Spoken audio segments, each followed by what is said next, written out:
أعوذ بالله من الشيطان الرجيم بسم الله الرحمن الرحيم السلام عليكم ورحمة الله وبركاته الحمد لله رب العالمين والصلاة والسلام على أشرف الأنبياء والمرسلين وعلى آله وصحبه أجمعين اللهم افتح علينا حكمتك وانشر علينا من خزائن رحمتك يا أرحم الراحمين رب اشرح لي صدري ويسر لي أمري واحلل عقدة من لساني يفقه قولي اللهم فقهنا في الدين وعلمنا تأويل واهدنا إلى صراطك المستقيم صراط الذين أنعمت عليهم من النبيين والصديقين والشهداء والصالحين وحسن أولئك رفيقا يا أرحم الراحمين سبحانك لا علم لنا إلا ما علمتنا إنك أنت العليم الحكيم آمين يا رب العالمين.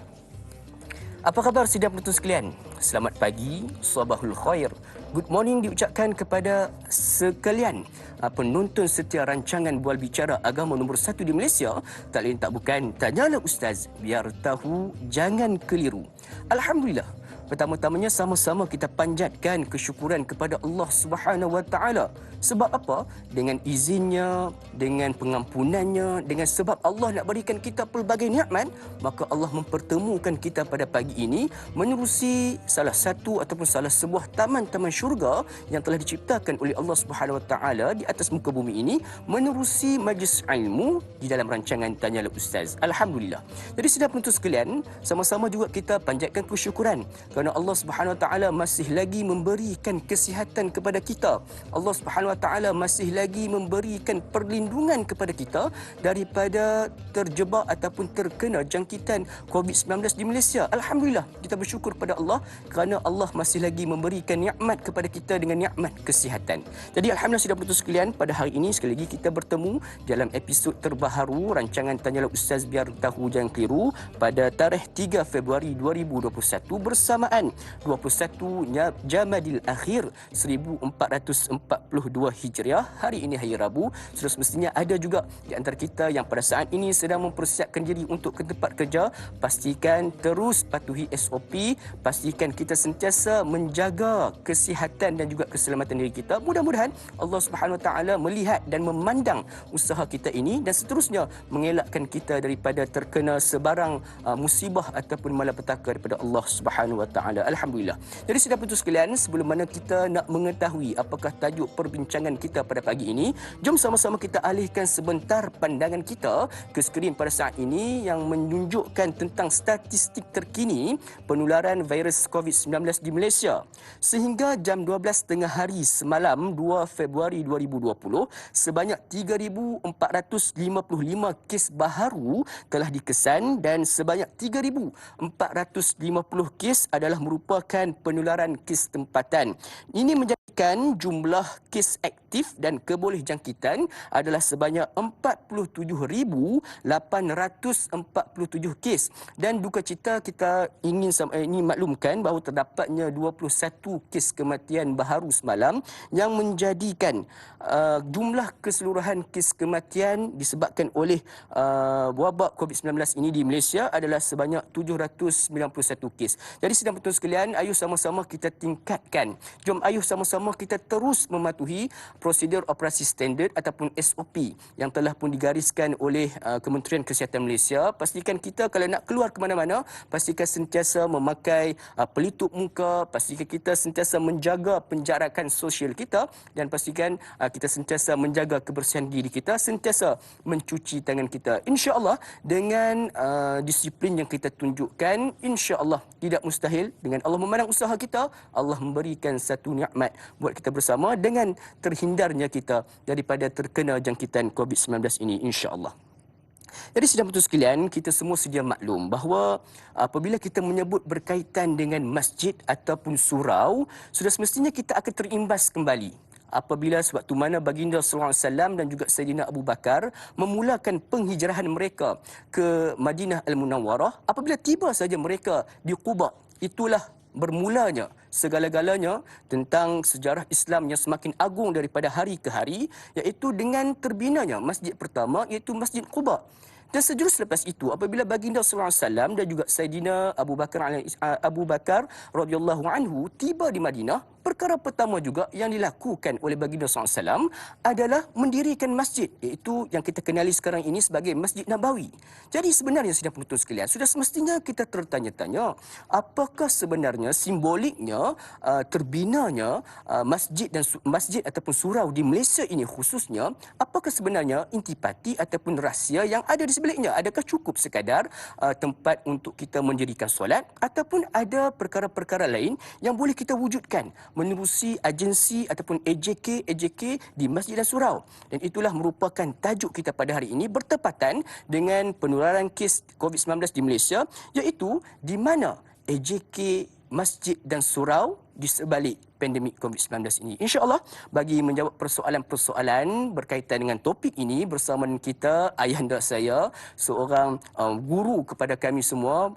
Kalau nak tahu kita punya panelis kita ini juga merupakan salah satu daripada murabbi rancangan Da'i Pendakwah Nusantara yang telah berlangsung beberapa tahun yang dahulu, iaitu yang berbahagia Ustaz Roslan Muhammad kita. Assalamualaikum ayahanda.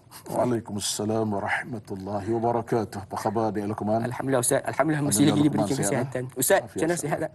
Kesihatan kita jaga insya-Allah. Alhamdulillah, insya-Allah. Mudah-mudahan. InsyaAllah. Mudah-mudahan Allah berikan kesihatan buat kita semua yang bersama-sama pada pagi ini. Jadi kepada sidang penonton sekalian, sekiranya ada sebarang persoalan yang ingin diajukan kepada kami berkaitan dengan topik kita pada hari ini, di mana AJK Masjid dan Surau, bolehlah untuk menerusi ataupun menghubungi kami terus di talian 1800881677, ataupun boleh meninggalkan pesanan ringkas ataupun persoalan anda di ruangan komentar di Facebook kami, ditanyalah Ustaz TV3. Namun sebelum tu Ustaz dan juga sidang penonton sekalian, kita nak memberikan penjernihan awal, di mana tajuk kita pada pagi ini bukanlah kita ingin mencari salah, tetapi kita pada pagi ini nak sama-sama mencari apakah di antara cara untuk kita menambah baik struktur ataupun organisasi masjid dan surau. Mudah-mudahan ini menjadi asbab orang luar, orang yang belum diberikan hidayah Islam, akan menampak bahawa masjid dan surau ini merupakan satu tempat yang sebenarnya bukan kaling-kaling ataupun bukan biasa-biasa. InsyaAllah. Jadi sebagai permulaannya ni Ustaz, boleh Ustaz terangkan kepada kami sebagai permulaannya ini berkaitan dengan di mana AJK Masjid Surau ni, kita nak tahu apakah sebenarnya tanggungjawab ataupun fungsi sebenar masjid dan surau selain daripada menjadi tempat untuk bersolat. Silakan. Terima kasih Da'i Luqman. Assalamualaikum warahmatullahi wabarakatuh. Alhamdulillahi rabbil alamin. Wal aqibatu lil muttaqin. Wala udwana illa ala zalimin. Asyhadu an la ilaha illallah wahdahu la syarika lah. Asyhadu anna Muhammadan abduhu wa rasuluhu. Allahumma rabbi syrah li sadri wa yassir li amri wahlul 'uqdatam min lisani yafqahu qawli. Ya Rabbal Alamin, Allahumma inna na'udzubika minal barasi wal jununi wal judami wa min sayil asqami. Allahumma ja'alna min ibadika as-salihin. Allahumma taqabbal minna innaka antal alimul hakim. Rabbana lakal hamd ya karim ya rahman ya aziz ya mujib as-sailin. Sidang penonton yang dirahmati Allah sekalian, saya muqaddimahkan awal kali ini dengan satu ayat daripada surah At-Taubah 18, iaitu firman Allah Subhanahu wa taala, innama ya'muru masajidallah man amana billahi wal yawmil akhir wa aqama as-salata wa ata az-zakah wa lam yakhsha illa Allah fa asa ulaika an yakunu minal muhtadin. Yang bermaksud hanya saja orang-orang yang memakmurkan rumah Allah itu adalah orang yang beriman kepada Allah, orang yang percayakan hari akhirat, orang yang sentiasa tegakkan salat dan tunaikan zakat, dan mereka tidak takut kecuali hanyalah kepada Allah Azza wa Jalla. Mudah-mudahan mereka beroleh petunjuk, hidayah, bimbingan Allah Azza wa Jalla. Petikan surah At-Taubah ayat 18. Sadaqallahul Azim. Alhamdulillah, di pagi ini kita bertemu kembali dalam sesi yang saya kira cukup penting untuk kita bicarakan, tajuk yang berbunyi di mana AJK Masjid dan Surau, dengan satu pertanyaan. Baik.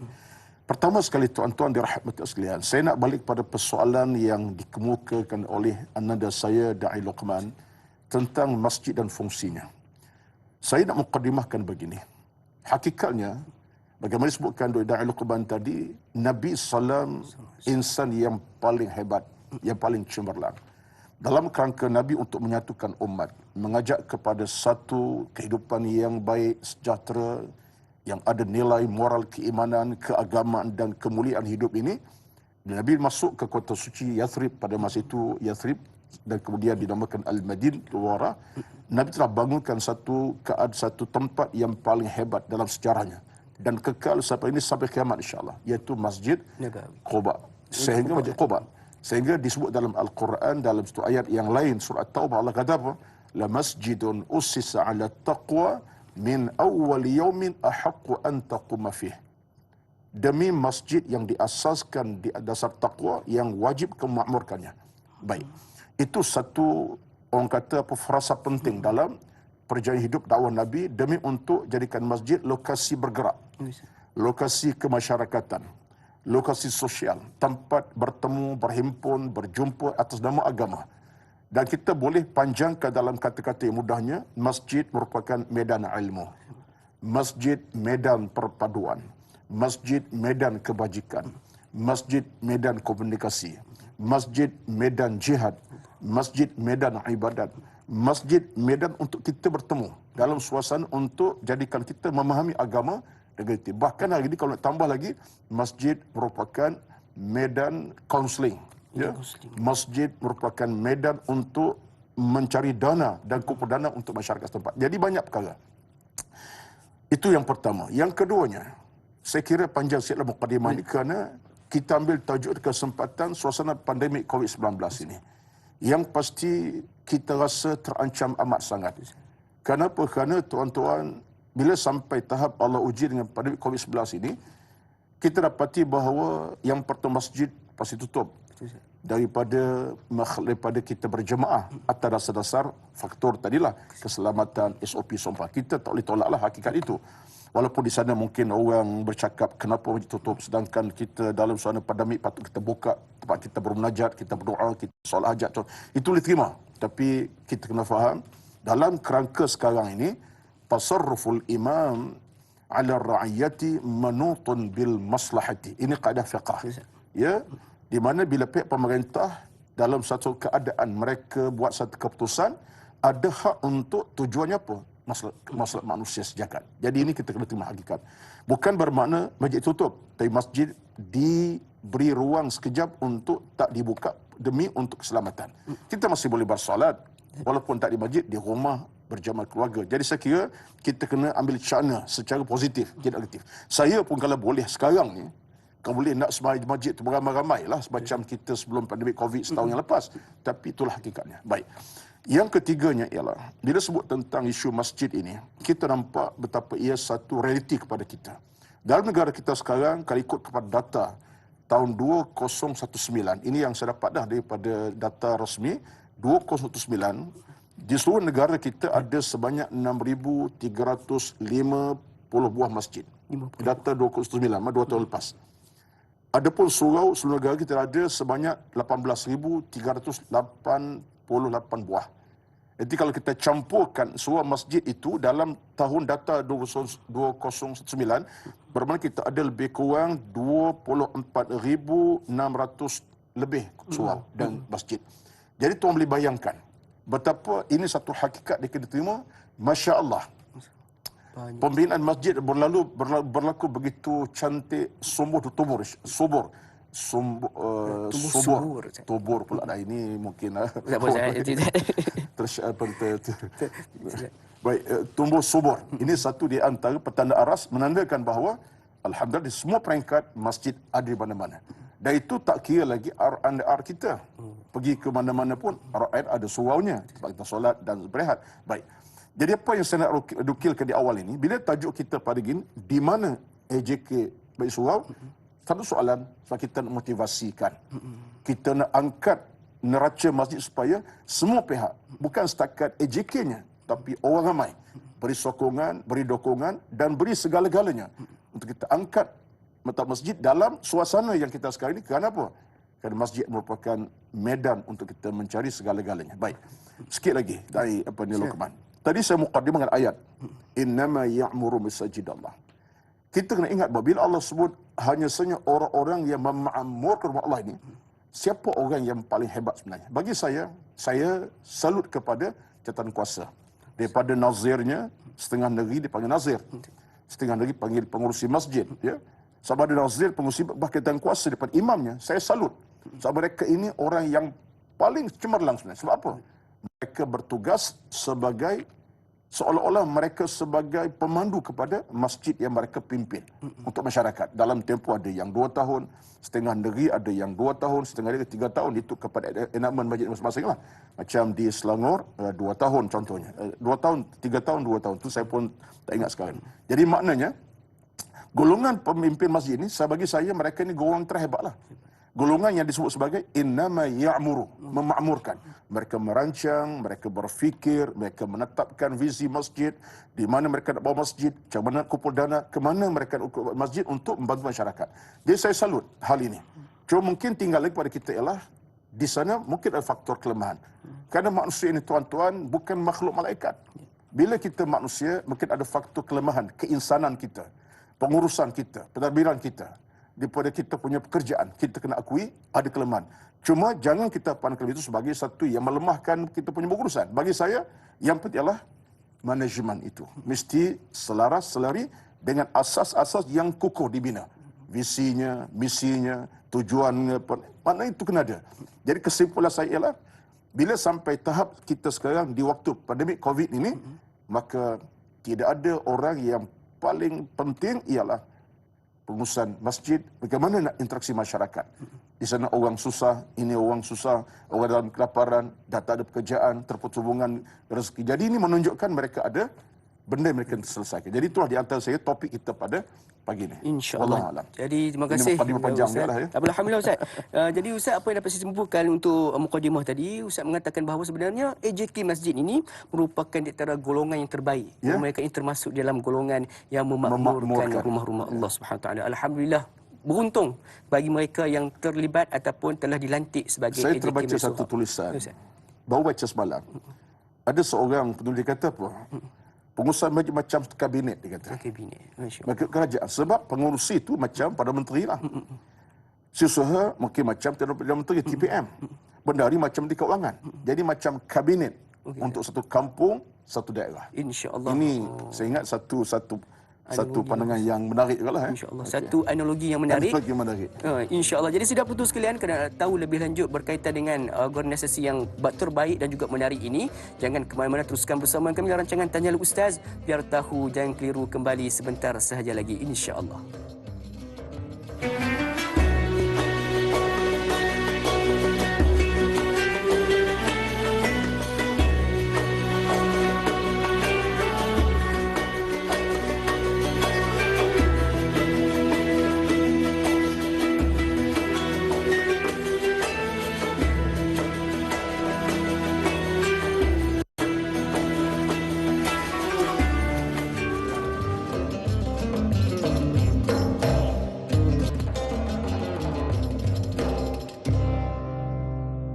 Sudah penonton sekalian, kembali kita bergabung pada pagi ini menerusi rancangan Bual Bicara Agama nombor 1 di Malaysia.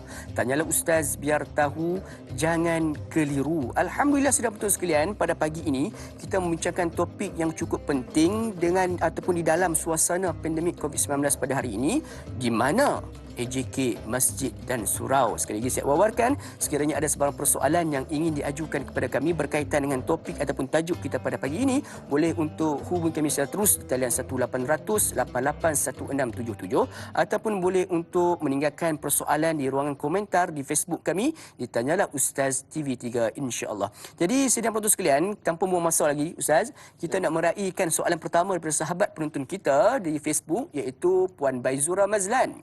Assalamualaikum Da'i dan Ustaz. Waalaikumsalam warahmatullahi. Ada masjid yang mana AJK sangat susah untuk keluarkan duit derma orang ramai untuk digunakan dalam aktiviti kemasyarakatan, walaupun sebelum PKP collection setiap Jumaat beribu ringgit. Bukankah infak dari jemaah harus digunakan dengan sebaiknya, bukan disimpan dalam bank tetapi digunakan untuk mengimarahkan masjid dan dipanjangkan pahala si penderma? Mohon komen Ustaz tentang situasi ini. Terima kasih. Jadi Ustaz, sudah semestinya sebenarnya AJK masjid ini pun ada lagi komitmen lain yang perlu mereka tekankan juga Ustaz. Silakan. Okey. Yang pertama, terima kasih kepada Puan Baizura Mazlan. Ya. Saya nak jawab terus kepada main point soalan itu. Sebab yang berbaki itu banyak saya nak sentuh tentang soalan, tapi main point. Yang pertama sekali, main point saya ialah kita kena ingat bahawa di peringkat umum masjid ini, betapa bila setiap derma yang disumbang ke masyarakat, apa tujuan penyumbang itu menyumbang. Bila Cak pula dah tak apa nama dia Cak. Boleh. Bila Da'i Luqman menyumbang, apa hasrat di Pak Luqman menyumbang 10 ringgit wajib? Supaya benda itu mengalir pahalanya. Soal nak bayar penceramah berceramah ke, untuk elektrik ke, untuk air, itu urusan masjid. Tapi bila seorang penderma menyumbang, dia nak benda itu mengalir.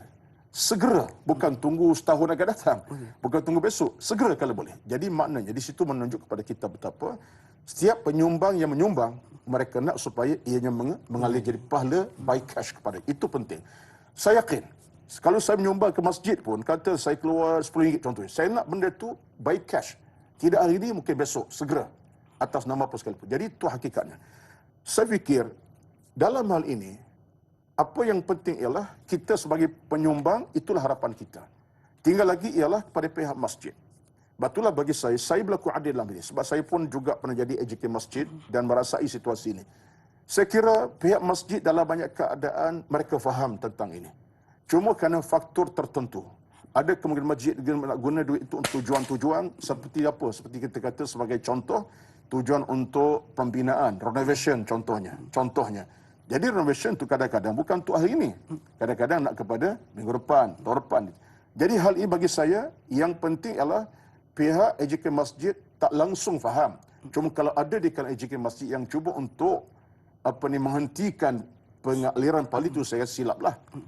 Kalau hanya kami nak kumpul duit, kami nak kumpul, kami tak kisah. Penting kami itu silap. Bagi saya bukan itu. Yang keduanya, daripada soal Baizura tadi, saya nak berkata adil bahawa setiap sumbangan kita sumbang, bila dia mengalir, masjid tunaikan hak penyumbang tadi, jangan bimbang. Allah ganti dengan sumbangan yang lain. Manusia ni tuan-tuan, bila tengok masjid itu dalam keadaan melaku sesuatu yang baik, dengan sumbangan beri, masyarakat akan beri lagi. Betul. Seronok Dia akan seronok beri. Dia kata apa, masjid ni memang banyak program, cantik, sempurna. Jadi dia rasa nak menyumbang lagi. Jadi maknanya, tidak patut berlaku dengan pihak masjid untuk semata-mata kumpul tak menyumbang. Sebab penyumbang ini nak kepada benda yang segera. Dalam konteks supaya mereka itu dapat pahala by cash. Itu yang penting. Saya nak cakap dari konteks dulu. Yang berbaki itu saya ada komen lain kemudian. InsyaAllah. Jadi sidang penonton sekalian, ada dua main point di situ yang Ustaz terangkan. Itu berkaitan dengan apakah yang perlu dilakukan oleh pihak masjid dan juga surau apabila menerima sumbangan, dan juga apakah kita sebagai penyumbang, apakah pengharapan kita sebenarnya tidak tak bukan agar sumbangan yang kita berikan itu mengalir kepada yang sepatutnya, ataupun berterusan, ataupun menjadi satu saham jariah buat kita bila mana kita sudah meninggalkan dunia. InsyaAllah. Satu kupasan yang menarik daripada yang berbagai Ustaz. Jadi insyaAllah kita nak pada saat ini kita ada sahabat ataupun saudara kita yang berada di atas talian. Assalamualaikum. Waalaikumsalam warahmatullahi wabarakatuh. Da'i Luqman dan juga Ustaz Ruslan Muhammad. Saya Omar bin Abdul Majid dari Felda Cini Timur 3 Pekan Pahang. Assalamualaikum Ustaz dan Da'i. Waalaikumsalam warahmatullahi wabarakatuh. Apa khabar Tuan Haji Umar? Alhamdulillah saya sihat. Da'i dan juga Ustaz sihat ya. Alhamdulillah sihat. Bagaimana dengan struktur masjid surau di kawasan Tuan Haji Umar? Alhamdulillah Da'i dan juga Ustaz semuanya berjalan dengan baik, dan ahli-ahli jawatan kuasa cukup proaktif dalam menangani wabak yang sedang berlaku sekarang ini. Luqman ni Da'i dan juga Ustaz ya. Silakan soalan begini. Silakan. Soalan saya begini Ustaz dan Da'i. Ada saya kedengar satu masjid yang dia punya dana cukup banyak Ustaz, dan dana ini setiap minggu, setiap hari Jumaat mereka boleh mencecah hingga ke puluhan ribu derma daripada masyarakat ni, ahli karya Ustaz. Ini saya rasa betul, bukannya berita palsu ni Ustaz. Jadi hingga kan boleh boleh membeli tanah dengan nilai jutaan ringgit untuk ni masjid ni. Dia punya dana begitu besar ni Ustaz. Soalan saya Ustaz, jika apakah boleh AJK masjid pengurusi buat kata Ustaz dia macam kabinet macam Perdana Menteri Timbalan Perdana Menteri dan Menteri Keuangan ini boleh menggunakan wang ini untuk apa, untuk kegunaan yang lebih membantu, contohnya dalam wabak dan juga yang sekarang ini yang dikatakan sebagai pembelajaran dari rumah ni, ada ahli-ahli mungkin daripada tempat lain yang tak mampu untuk boleh internet dan juga peranti internet ini untuk belajar daripada rumah ni, apakah boleh wang ini disalurkan Ustaz, ataupun bagaimana bentuk cara kaedah terbaiknya untuk disalurkan sebagai membantu masa-masa banjir baru ini dengan wabaknya begini dan juga dengan anak-anak yang memerlukan internet dan juga peranti-peranti internet untuk belajar daripada rumah. Boleh ke Ustaz gunakan duit ni, dan apa cara yang terbaik untuk kaedah yang terbaik untuk disalurkan ke arah mereka yang membantu mereka yang memerlukan ini Ustaz dengan dana yang itu banyak sekali. Itu soalan saya Ustaz dan Dai. Terima kasih banyak Ustaz dan Dai. Assalamualaikum. Assalamualaikum warahmatullahi wabarakatuh. Terima kasih Tuan Haji Umar. Kiranya soalan Tuan Haji Umar ni dua dalam satu Ustaz. Iaitu berkaitan dengan kita sebenarnya kalau macam kita dekat Selangor ni mungkin kita tidak mengalami. Tapi Tuan Haji Umar pada Pahang. So pada baru-baru ini berlaku pula dengan kes banjir dan sebagainya Ustaz. Jadi bagaimana Ustaz pandangan Ustaz? Terima kasih kepada Tuan Haji Umar di atas soalan yang menarik. Saya kira mewakili masyarakat yang begitu prihatin dengan suara masjid masing-masing. Mungkin Cik Umar ini salah seorang penderma tegar kot, insyaAllah. InsyaAllah. Harap begitulah ya. Baik. Saya nak sentuh dalam 2-3 aspek lah. Kerana soalan kita tajuk pagi ni sebenarnya saya tertekan juga ni. Puan penerbit sebab tajuk ini semacam nak menekan AJK je. Tidak, saya mengambil dalam situasi yang positif. Dan sebab kita tahu masjid ini fungsi besar sekali. Ya. Terutama tak lagi kalau masjid itu memang dipimpin oleh pihak pengurusan yang memang cerdik dalam pengurusan. Contoh saya dapati dalam kerangka sekarang ni, banyak masjid kita yang dipimpin oleh pihak pengurusan yang baik-baik. Kadang-kadang profesional orangnya, tak kurang di kalangan mereka pensyarah universiti, nazim masjid. Contohnya saya sebut terang-terang macam kita di antara kita punya panel ustaz kita ini macam Al-Fadhil Dr. Farid Ravi Abdullah. Ya, merupakan nazir masjid, satu masjid di Selangor. Jadi seorang pensyarah, seorang tokoh akademik dan kemudian nazir masjid. Jadi pastilah dia punya pemikiran dalam proses lebih jauh ke hadapan. Saya tak nafikan ramai tokoh-tokohnya. Jadi mereka perancangan yang rapi. Tak dinafikan juga mungkin di antara mereka itu mungkin orang lama-lama. Saya tak kata orang lama ni kekurangan idea. Tapi mungkin kerana faktor lama tu mereka tak cuba untuk berfikir jauh ke hadapan. Mereka cuba taliban secara tradisional. Jadi itu mungkin berlaku tadilah kes tadi, kes kumpul duit. Kumpul akhirnya duit beribu, apa tidak. Kipas dah 16 tahun. Itulah bunyinya pun dah irama macam-macam. Duit bukan tak ada, nak beli kipas harga 300 bukannya tak boleh. Tapi kerana nak kumpul, itu mungkin pengurusan. Saya berlaku adil tuan. Saya pun sebut balik, saya pernah jadi AJK masjid, mantan. Jadi saya tahu situasinya. Baik. Cik Omar tadi tanya tentang soal masjid yang banyak dana. Alhamdulillah lah. Kalau masjid itu banyak dana, terutama kalau sebelum pada PKP yang berlaku ni, daripada pandemik 80 bulan 3 sampai hari ini, dah hampir setahun kita ni, banyak masjid, mereka kekurangan dana dah. Selama ini mereka mengharapkan dana daripada mingguan. Tiap Jumaat, kalau masjid belah-belah di belah-belah Kuala Lumpur ni, paling kurang 4-5 ribu, 6 ribu, ada yang 20 ribu pun ada. Mungkin di peringkat luar sikit, mungkin 2-3 ribu, 1,000 sebenarnya. Hari ini kerana usaha pandemik kan sekarang ni, daripada kantor dah kosong dah. Seorang tak datang berjemaah maghrib, isyak, subuh tak ada. Jadi, online dibuka tapi oleh banyak mana sangat. Ini saya akan sentuh kemudian. Saya akan beri komen kemudian dan buat online. Yang penting adalah, sebelum pandemik mungkin masjid banyak. Alhamdulillah, sebab itu bagi saya, dalam situasi ini, saya kira ini pun pernah dibincang di peringkat nasional pun. Saya pernah baca satu laporan daripada Jabatan Negeri Selangor JAIS.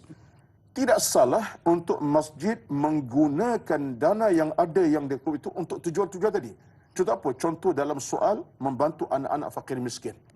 Saya ada masjid, saya difahamkan, saya tak sebut masjid mana, tetapi itu masjid yang menghantar pelajar ke luar negara. Dalam masjid. Mereka taklah beri dalam keadaan sampai 2,000 sebulan. Mereka hulurkan sebulan RM200. Untuk apa? Tujuan taja pelajar itu sampai belajar negara. Tahfiz Quran. Jadi ini satu kerangka yang bagus. Kerana pihak pengusaha masjid merancang detail apa kita nak buat. Kita bantu anak qaryah kita. Sebab kadang-kadang qaryah itu ada anak-anak yang miskin. Tapi mereka belajar agama. Tahfiz Al-Quran. Jadi masjid ambil kesempatan untuk taja. Tak banyak pun. Daripada sikit itu tiap bulan 200 contohnya. Memadailah untuk itu disampul yang lain. Menyebabkan anak tidak belajar agama Hasilnya dia dapat ilmu. Satu, dia akan kembali bertugas di masjid sebagai imam ke sebagai penceramah. Jadi ada perancangan. Itu cantik sangat. Jadi kalau ada masjid yang dananya beribu-ribu sebulan, puluhan ribu setahun, bahkan jutaan. Sampai Cik Omar kata, saya boleh beli tanah ni. Saya ingat di Pekan kot ya. Pekan. Boleh beli tanah ni. Dan memang ada masjid macam tu pun, dia boleh beli tanah pun. Jadi kalau mereka tidak cuba menyusun program membantu masyarakat, terutama dalam suasana sekarang ni, tak salah untuk mereka bantu anak-anak dalam suasana qaryah mereka itu ada masalah. Contoh suasana hari ini anak-anak terpaksa menggunakan gadget contohnya, iPhone, macam-macam lah. Apa salah masjid? Sebab itu bagi saya, masjid terbaik ialah masjid ada bank maklumat. Bank maklumat. Maklumat tentang berapa ramai anak yatim di kawasan yang mereka ada, kampung taman.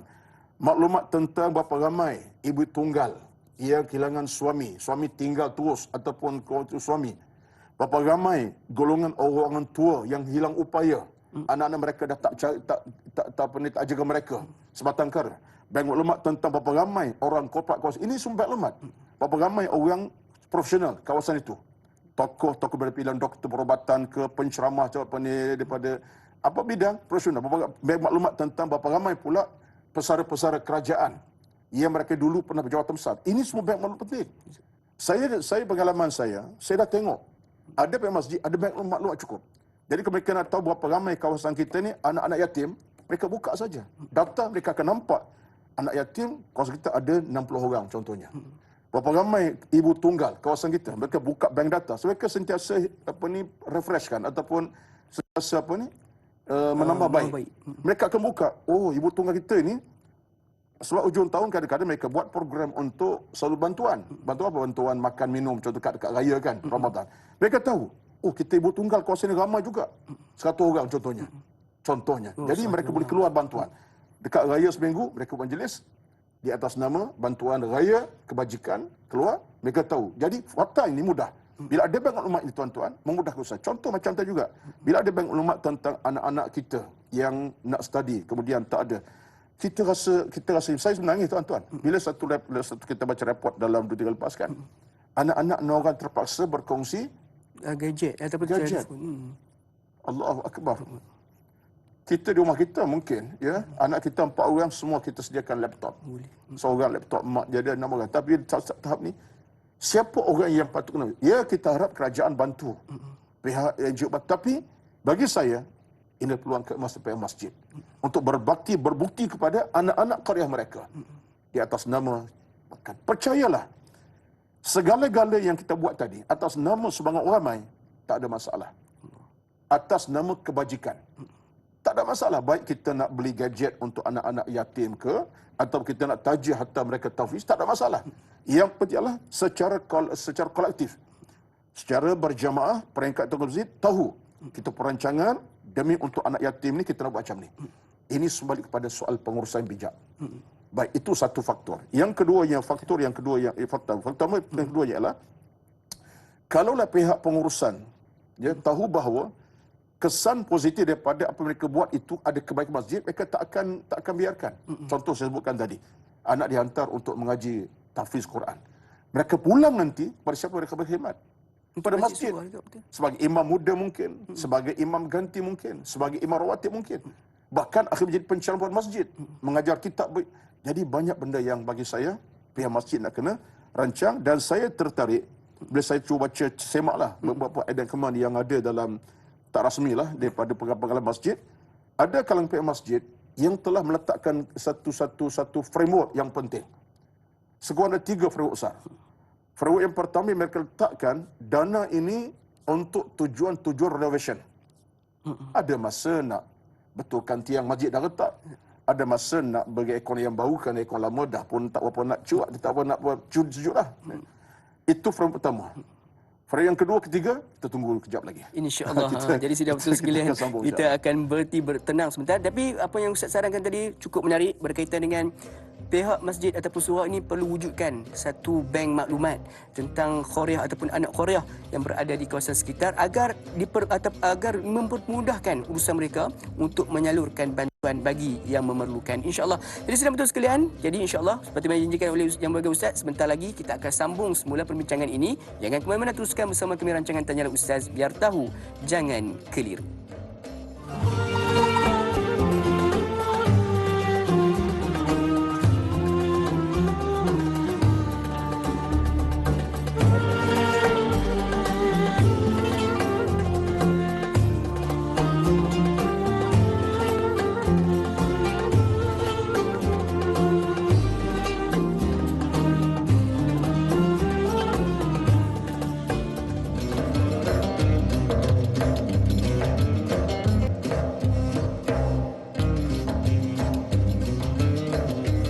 Alhamdulillah, saudara-saudara sekalian, kembali kita bertemu menerusi rancangan Tanyalah Ustaz, biar tahu jangan keliru. Pada pagi ini membincangkan satu topik yang cukup menarik berkaitan dengan suasana sekarang, itu berkaitan dengan suasana pandemik COVID-19, berkaitan dengan di mana AJK Masjid dan Surau. Dan alhamdulillah, sebenarnya tadi Ustaz pun telah menerangkan kepada kita beberapa perkara ataupun memberikan ilmu yang baru kepada kita berkaitan dengan sebenarnya apakah tanggungjawab bagi pihak AJK Masjid dan Surau ini. Alhamdulillah. Jadi para saudara-saudara sekalian, sekiranya ada sebarang persoalan yang ingin diajukan kepada kami, seperti biasa boleh untuk kami seterus di talian yang tertera di kaca televisyen. Dan kepada sahabat-sahabat, saudara serumpun yang sedang menyaksikan kami menerusi live Facebook kita pada pagi ini, sekiranya ada sebarang persoalan, jangan diajukan menerusi ruangan komentar di live Facebook tersebut, tapi keluar sebentar, pergi ke gambar poster saya dengan Yang Berbahagia Ustaz Roslan Muhammad kita, boleh bertanyakan soalan di ruangan komentar di bawah gambar poster tersebut. InsyaAllah soalan-soalan menarik kita akan ajukan kepada Yang Berbahagia Ustaz kita untuk mendapatkan jawapan dan juga kupasannya. Dan jangan lupa untuk menekan butang kongsi. Jom ayo sama-sama kita sebar luaskan ilmu yang kita dapat pada pagi ini. Mungkin ada kalangan kita yang menonton pada pagi ini bukan pada kalangan AJK Masjid. Kita ada sahabat-sahabat yang bekerja di sebagai AJK Masjid. Bila mana kita berkongsi, mudah-mudahan ilmu ataupun mesej yang kita nak sampaikan pada pagi ini sampai kepada mereka, insya-Allah. Jadi Ustaz, sebelum kita berhenti berehat tadi, Ustaz telah pun menangguhkan lagi beberapa jawapan berkaitan dengan yang 2 dan 3 berkaitan dengan bagi masjid yang ada dana yang besar, apakah mereka perlu lakukan. Silakan. Saya tuan-tuan minta maaf, saya sekadar berkongsi rasa, berkongsi pengalaman sedikit, berkongsi maklumat yang saya terima daripada rakan kita daripada pengurusan masjid. Saya merapati orang-orang ini. Alhamdulillah lah, kerana kesan daripada kita turun masjid ceramah ni, kita berbincang, kita bersembang. Kadang-kadang tokoh-tokoh besar dalam negara jadi pengurusi masjid, kita dengar perhati perancangan. Jadi sebut tadi ada 3 framework biasanya mereka buat. Antara yang pertama, framework dalam sudut untuk renovation. Mereka tahu masjid keperluan untuk setahun ini apa dia, untuk betulkan kubah dah pecah, bumbung yang telah retak contohnya, ataupun kipas-kipas yang tak berapa nak elok, ataupun aircon yang dah lama. Ada framework tentang renovation. Berapa keperluan setahun ini, tempoh setahun.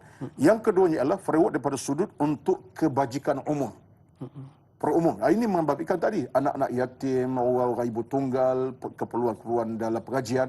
Mereka ada banyak dana perlu kepada untuk tujuan kebajikan umum. Yang ketiga adalah framework tentang soal dakwah dan pelajaran, dakwah dan ilmu. Maknanya untuk tujuan apa? Forumnya, untuk ceramah mingguannya, bulanannya, kuliah-kuliahnya, kehadiran para penceramah tadi. Mereka ada frameworknya. Berapa dalam sebulan kita perlu kepada dana untuk tujuan ceramah-ceramah, daripada kuliah subuhnya, zuhurnya, ada kuliah zuhur, kadang-kadang ada kuliah asar, ada kuliah duha, ada kuliah remaja. Jadi mereka tahu. Jadi 3 framework ini tuan-tuan, demi apa? Demi untuk jadikan masjid itu lebih berketerampilan. Dengan itu, masjid akan cari dana yang cukup. Bila dana ada, mereka tidak akan simpan. Mereka akan tunaikan hak masyarakat melalui program tadi. Tak tinggal 1 sen pun. Sebab tu saya pernah kata kepada rakan kita di masjid, jangan bimbang. Sebab rumah Allah ini bukan milik kita. Rumah Allah milik Allah Azza wa Jalla. Cahaya ilmu di rumah Allah, cahaya iman di rumah Allah Azza wa Jalla. Kita hilang 1 sen, 2 sen di masjid, Allah akan ganti dengan kehadiran orang-orang yang nak beri bantuan. Sebab manusia tuan-tuan. Saya sendirilah secara peribadi, Daerah Lukman. Kalau kita pergi tengok masjid, nampak cantik, dia pun jadual pun nampak mantap, dia punya ceramah maghrib tahdir pun bagus. Jiwa kita nak menyumbang Daerah Lukman. Cadang-cadang sebab dia nak derma RM1 ya. Keluar RM10 terus.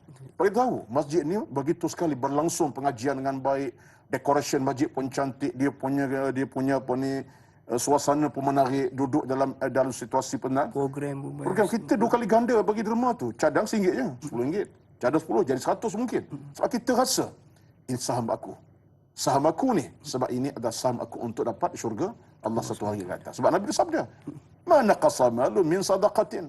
Tak berkurang pun mana-mana sumbangan yang kita beri. Sumbangan kita takkan berkurang. Memang duit berkurang lah kan. 100 tinggal RM10, kalau 90 kita derma. Tapi pahala tadi, itu satu. Yang keduanya ialah, saya nak sebut sikit lagi tentang isu ini. Supaya sebelum datang soalan, kita selesaikan dulu. Musim pandemik COVID-19 ini. Kita tak nafikan, tuan-tuan, ada pihak masjid yang mengalami keresahan yang cukup tinggi. Apa dia keresahan? Ustaz, dana kami biasa kalau kami di peringkat masjid, satu minggu kami dapat Jumaat RM4,000-5,000 secara tunai daripada Jumaat. Hari ini, Jumaat dah 6 minggu tak ada, contohnya. Kami harap hanya online saja. Online berapa ramai mereka yang nak menyumbang. Bagi saya, ini cabaran. Bukan pihak masjid tak berusaha, tapi cabaran kerana pandemik ini telah menjadikan semuanya sempit. Masjid pun sempit keluasan rezekinya, orang di luar pun sempit keluasan rezekinya. Sama-sama. Jadi ini merupakan cabaran. Apa jalannya, apa pelaksanaan, apa penyelesaian, saya akan cuba bincang sekejap lagi insya-Allah. InsyaAllah. Jadi mudah-mudahan dengan beberapa framework yang Ustaz kongsikan tadi, framework pihak masjid, iaitu renovation untuk kebajikan umum dan juga untuk dakwah dan pelajaran, memberikan kepada kita sebenarnya gambaran pihak masjid ni bukanlah mereka dapat mereka ni menerima sumbangan daripada kita ini tidak melaksanakan apa-apa, tapi sebenarnya ada yang mereka lakukan dan juga mereka rancangkan. Jadi insya-Allah jom sama-sama kita bersangka baik, pihak masjid bersangka baik dengan masyarakat, masyarakat pun bersangka baiklah dengan pihak AJK Masjid dan Surah ni, insya-Allah. Jadi Ustaz, kita nak raikan soalan yang berikutnya Ustaz, daripada silakan. Facebook kita, daripada saudari Izzara. Assalamualaikum warahmatullahi wabarakatuh. Bagaimanakah peranan AJK Masjid atau surau perlu laksanakan untuk menyemarakkan suasana ketika ini agar ilmu dakwah dan ilmu agama dapat diteruskan bagi mengharmonikan suasana muafakat setempat hatta tidak dapat melaksanakan kuliah di masjid atau surau berdekatan? Apakah AJK Masjid perlu menubuhkan WhatsApp group untuk mengekalkan ukhuwah setempat agar kuliah ilmu agama dapat jua dijalankan walaupun hanya di atas talian? Di dalam persoalan ada saranan tu Ustaz. Bagaimana Ustaz, silakan. Ya. Pertama sekali, Izzara dia ada satu pandangan positif. Ini tidak menekan sangat. Dia bagi satu pandangan positif dalam kerangka bagaimana peran masjid untuk kita ketengahkan. Pertama sekali, saya yakin, saya percaya bahawa pihak pengurusan masjid yang telah lama merancang melaksanakan program-program dakwah terus mereka nak teruskan. Saya tahu sebab saya mengalami perasaan itu. Ada majlis yang telefon saya, pengurusan Nazir telefon, Ustaz punya kuliah tempat kami ini dua minggu sekali. Maknanya 2 kali sebulan lah. Ya? Dan hasrat kami nak lakukan macam biasa. Tapi kami ada kekangan dana, ya, daripada sudut untuk menyumbang kepada dia lah tuan-tuan. Saya kena bercakap dengan penuh keinsafan. Pihak masjid sebenarnya dalam framework ketiga tadi, mereka dana ada untuk para penceramah, para penyumbang ilmu kuliah seumpamanya. Sebab ada kalangan pengkuliah kita, ilmuwan kita, mereka ini orang yang full time dalam kerja dakwah mereka. Jadi mereka berhak untuk dapat dana daripada apa mereka sumbang. Sehingga kita kena berlaku adil. Betul, tuan jangan pandang satu dengan pandangan negatif. Apa ni datang ke masjid hanya dapatkan, tidak sebenarnya. Bagi saya sekena pertahan, kita tahu tuan-tuan dia. Kadang-kadang bila datang ke masjid, mereka menyusun, atur apa mereka nak sampaikan. Mereka membaca, mereka mendalaah, mereka mengkaji, mereka tulis apa mereka nak sampaikan. Berkitab macam-macam. Jadi, tujuan mereka ialah untuk sampaikan ilmu. 1 jam mereka bercakap, tuan-tuan, kita mendengar aja 1 jam. Tapi persiapan mereka bukan sejam. Persiapan itu mungkin berapa jam. 1 hari suntuk. Terutama kalau nak cakap benda-benda yang agak besar dalam perbincangan ilmu. Bukan persiapan sejam tu da'i Luqman. 2 hari sebelum tu dah bincang, dah pening kepala dah.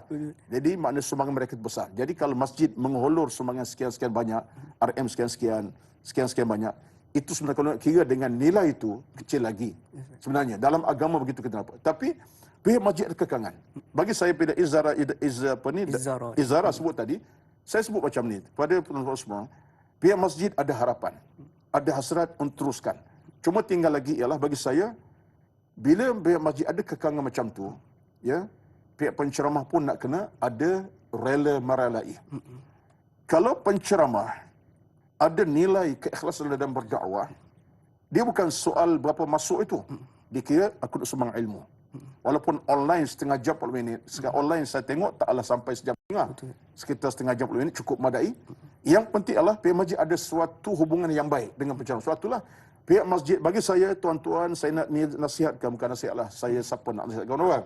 Daripada dengan saya kepada pengusaha masjid, pihak pengusaha masjid jangan bina hubungan yang tak berapa elok dengan para penceramah. Tanya khabar dalam bentuk WhatsApp. Apa khabar ustaz kita, sihat ke tidak, macam mana suasana pandemik Covid sekarang ni, kena macam mana kuliah-kuliah ustaz di masjid yang lain. Kami rasa terharu kalau ustaz dapat menyumbang kepada kami masa waktu dan kami juga doa. Jadi jangan putuskan hubungan. Ini kadang-kadang mungkin berlaku. Saya kata mungkin, tapi itu pengalaman saya dengar, masjid tak kontak dah. Ya? Takut Tak ada dah. Tak ada masa pandemik dah hampir dengan 10 bulan ni, tak kontak dah. Ini satu kesilapan. Jadi kita cuba raikan balik para penceramah kita, pengulis kita supaya kita raikan, tanya khabar semuanya.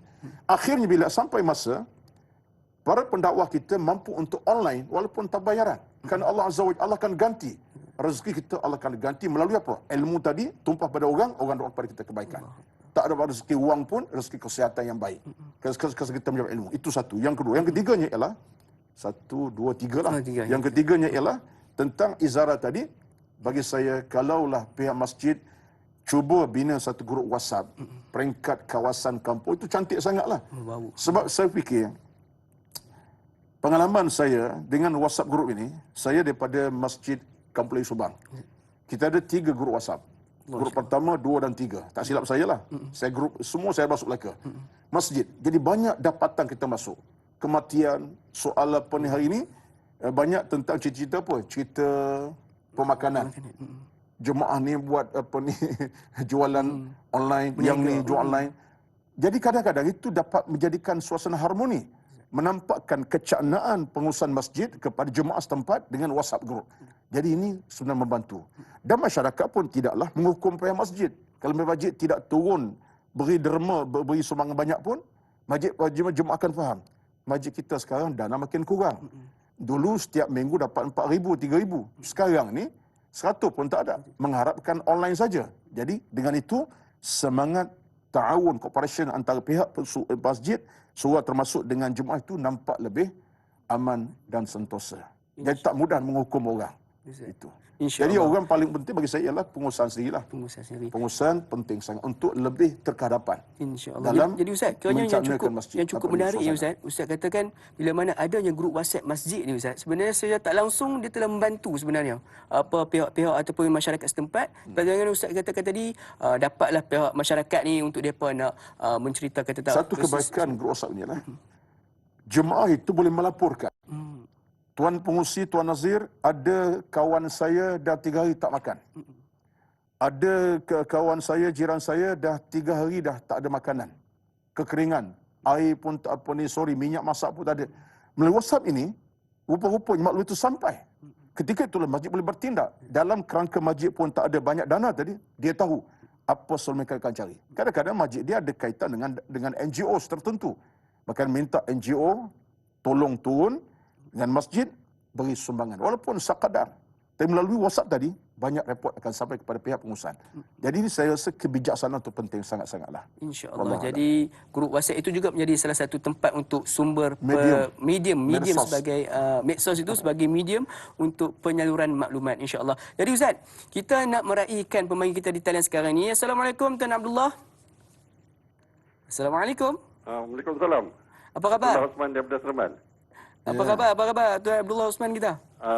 Baik-baik, alhamdulillah. Alhamdulillah. Silakan dengan soalan pada pagi ini insya-Allah. Setiap detik apa yang kita buat akan diadili di padang mahsyar. Walaupun perkara itu sekecil mana pun. AJK dan pegawai masjid mesti pegang amanah. Bila terima jawatan itu. Kerana jangan dia asyik mesyuarat, lepas tu tak ada apa-apa tindakan apa. Patut tiap-tiap AJK mesti ada peranan dia, ada kerja dia yang perlu dibuat. Setiap karya mesti simpan ahli-ahli karya dia, setiap orang lah. Jadi senang berinteraksi di antara satu sama lain. Jadi saya cadangkan masjid mesti buat gotong royong sekurang-kurang seminggu sekali. Dan apa lagi, isi-isikan hari-hari dari pagi sampai petang, isikan program. Jangan kosong gitu dia. Untuk semayang jemaah, lepas itu tak ada apa-apa program. Isikan. Budak-budak nak belajar Quran boleh, wanita-wanita dan sebagainya. Buat betul-betul. Masjid banyak dana, dia orang banyak duit. Jadi boleh dia dibuat. Ini asyik mesyuarat tapi tak ada apa-apa tindakan. Apa pandangan Ustaz? Terima kasih. InsyaAllah sama-sama. Jadi, terima kasih Tuan Abdullah Osman kita. Jadi persoalan Tuan Abdullah Osman kita ni di luar pandemik. Apabila insyaAllah satu hari nanti kita akan Allah akan bantu kita untuk keluar dari pandemik COVID-19 ni. Jadi persoalannya adalah berkaitan dengan aktiviti masjid. Berkaitan dengan kadang-kadang masjid ini hanya menjadi tempat untuk solat saja. Tapi tidak ada langsung sebarang pengisian. Sebagaimana yang cadangan Tuan Haji Osman tadi, Abdullah Osman tadi berkaitan dengan gotong royong dan juga pengisian setiap minggu, hujung minggu itu ada pengisiannya setiap hari. Bagaimana Ustaz? Okey, terima kasih Tuan Abdullah Osman daripada Seremban, seorang penanya tegar kita lah. Ya. Tuan-tuan, puan-puan, saya setuju dengan pandangan Tuan Abdullah tadi. Kerana pandangan beliau tadi ada kata realitinya. Terutama daripada sudut bila mana pihak masjid kadang-kadang ada kelemahan yang tersendiri. Saya minta maaf, saya kata kelemahan sendiri, kelemahan yang patut diberi teguran.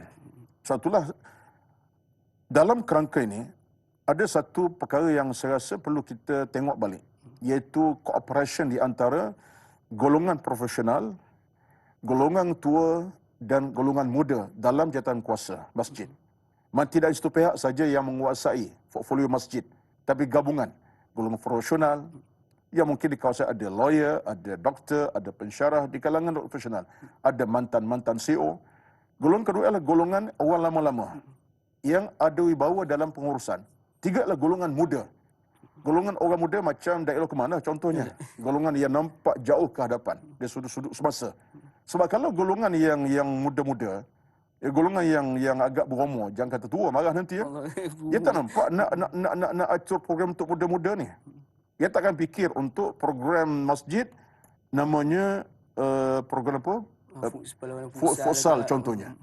Pak Mat kita umur 70.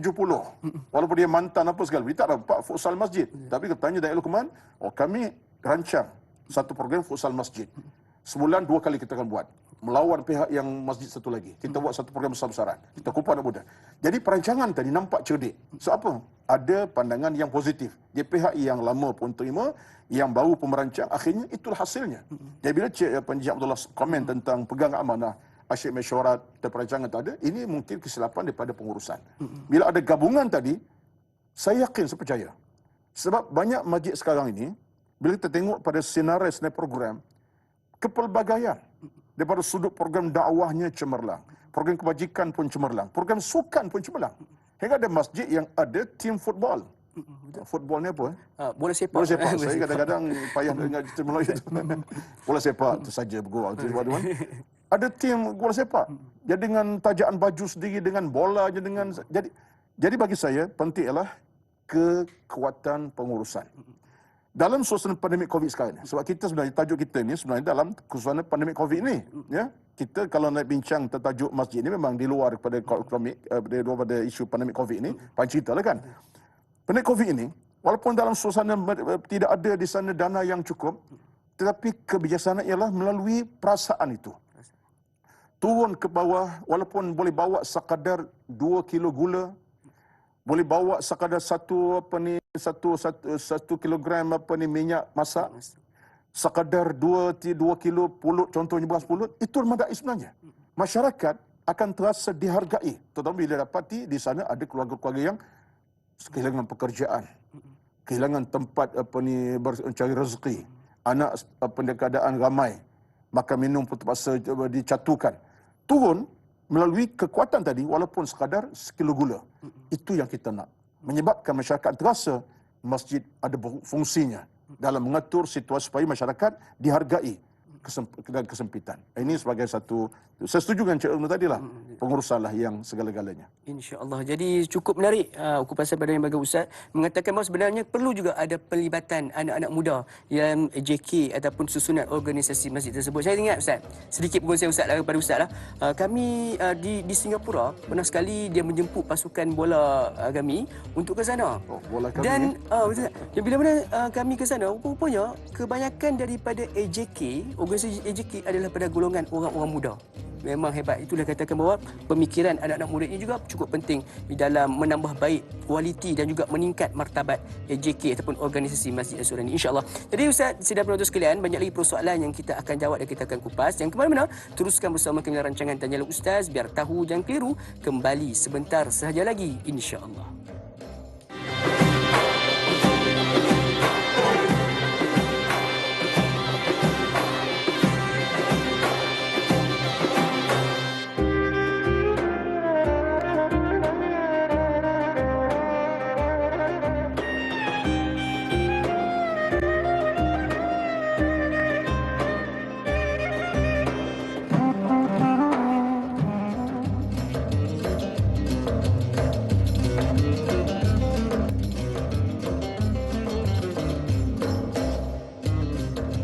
Makan pagi bersama Cik Kiah, minum petang bersama Pak Abu. Banyak persoalan bikin hati resah. Tanyalah Ustaz, biar tahu. Jangan keliru. Alhamdulillah, sudah betul sekalian, kembali kita bertemu pada pagi ini dalam rancangan Tanyalah Ustaz, biar tahu. Jangan keliru. Masih lagi membincangkan topik yang cukup menarik berkaitan dengan di mana AJK, masjid dan surau. Dan insya-Allah pada sidang penonton sekalian ada sebarang persoalan yang ingin diajukan. Jangan segan, jangan malu untuk hubungi kami di talian yang tertera di kaca televisyen anda, insya-Allah. Jadi Ustaz, sebenarnya kita pun pada pagi ini beruntung Ustaz. Kita dapat banyak sebenarnya input-input baru, ilmu-ilmu yang baru, dan juga sebenarnya dalam masa yang sama juga bukan hanya sekadar ilmu, tapi cara untuk kita nak memperbaiki, bukan hanya kepada kita sebagai masyarakat, menambah baik lagi dan juga kepada pihak masjid dan surau, insya-Allah. Jadi kita nak raihkan soalan yang berikutnya daripada sahabat kita menerusi Facebook, Rosdin Samah. Assalamualaikum warahmatullahi wabarakatuh, Ustaz dan Da'i serta kru-kru yang dimuliakan Allah Subhanahu taala. Assalamualaikum warahmatullahi. Soalan saya, ada antara kalangan kita yang memuji-muji serta turut berasa bangga bila mana pihak gereja Kristian menghulurkan bantuan kepada orang Islam yang dhaif. Dalam masa yang sama membandingkan pula dengan pihak Masjid Surau yang didakwa tidak menghulurkan bantuan kepada yang memerlukan. Adakah persepsi seumpama ini benar dari sisi pandangan agama? Satu soalan yang cukup menarik berkaitan dengan pihak gereja membantu pula orang Islam. Tetapi pihak masjid hilang daripada radar. Bagaimana pandangan Ustaz? Silakan. Pertama sekali, bila kita bercakap tentang soal bantuan daripada golongan non-Muslim, tak lagi gereja ke kuil kepada orang Islam, bantuan. Kalaulah bantuan tadi, bantuan yang bersifat halal, pemakanan halal, tak ada masalah, terima sajalah. Apa masalahnya? Kerana itu satu di antara tanda nilai kemanusiaan. Kerana ia satu benda yang baik dalam hukum beragama. Kerana bantuan tak kira pada golongan mana, kalau benda itu halal. Kalau dia menyumbang khinzir, contohnya daging khinzir, benda tak bolehlah. Tapi sekadar benda-benda yang sifatnya halal, terima saja. Cuma tinggal lagi ialah persepsi masyarakat, bila tengok pihak gereja melakukan kerja baik itu, kita kata ini satu diayah. Kita boleh terima. Sebab itulah kepada kita pula sebalik apa yang benda. Sebab tu pihak masjid nak kena garapkan satu lagi tindakan lebih bijak. Melalui apa? Melalui derma-derma yang lebih hebat lagi. Jadi saya rasa balik pada soal pengurusan tadi. Cuma tak betulnya ialah pihak masjid kita akhirnya kekurangan idea. Tak buat apa yang patut mereka buat sebagaimana mana gereja buat. Ini satu kekurangan. Bagi saya kita kena garapkan lagi. Contohnya kalau pihak gereja boleh bagi derma RM1, masjid derma RM2. Upkan. Kalau masjid pihak gereja tadi beri sumbangan sampai 2 kilo beras, kita upkan sampai 5 kilo beras. Jadi ini saya rasa nak kepada satu kesepakatan. Idea sepakat, tujuan sepakat, visi pun sepakat di antara masjid. Jadi kalau kita tengok dalam itu yang Rusdi sebut tadi, kita hanya kadang-kadang cuba menghukum saja. Jadi bagi saya, dunia ini dunia ke arah berlumba. Kita nak tutup situasi ini bukan mudah. Ya, sebab daripada sudut kerja-kerja kebajikan, semua orang hari ini berumur kebajikan. Contoh bila berlaku banjir besar contohnya. Pihak gereja pun turun. Kuil pun turun. Tapi insya-Allah pihak JNJ Islam pun turun. Macam itu, jadi kita kena garapkan lagi lebih hebat supaya kita nampak bahawa kita punya kerja kita lebih mantap, tersusun, lebih sistematik. Itu saya fikir antara benda yang kita ada satu al-munafasah. Satu pertandingan. Itu kita nak tengoklah. Jadi betul bagi saya, kalau balik framework tadi, saya sebut 2-3 tadi kan. Kedua penting.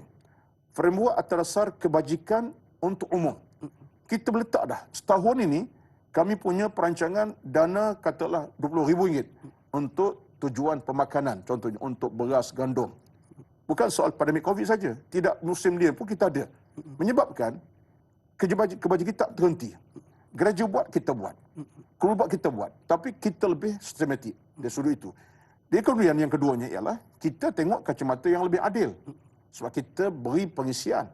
Kita tak nak tuan-tuan kita hanya beri beras 3 kilo seorang, dengan minyak masak sekilo seorang, dengan gula 4 kilo seorang contohnya, kita hanya beri. Tolong isi dengan pengisian ilmu. Dengan forum ke, ceramah, ringkas ke, yang penting adalah dengan ilmu pengisi. Kita kumpul dengan pengisian. Barulah ada orang kata apa, ada benda yang positif. Masyarakat datang dengar ceramah ilmu disampai ke hati-hati bercakap, dapat pula sumbangan.